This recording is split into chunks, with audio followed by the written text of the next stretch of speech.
មនុស្សយើងមានអំណួតចង់កម្ចាត់សភាវៈអាក្រក់ក្នុងអ្នកដទៃទាំងដែលខ្លួនឯងនៅមានកិលេសនេះមកអំពីមិនបានពិចារណាខ្លួនឯងតែងតែគិតថាអាត្មាអញល្អហើយត្រឹមត្រូវហើយនៅក្នុងភិក្ខុវគ្គវគ្គទី25នៃព្រះគាថាធម្មបទ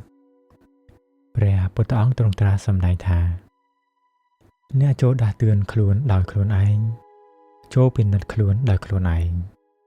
មនាភិក្ខុកាលបើអ្នកមានស្មារតីរក្សាខ្លួនទុកហើយអ្នកនឹងនៅជាសុខមែនពិតខ្លួនជាទីពឹងរបស់ខ្លួនឯងជាកតេរបស់ខ្លួនព្រោះហេតុនោះអ្នកចូលរវាំងស្ងួនក្រងរក្សានៅខ្លួនឯងនេះ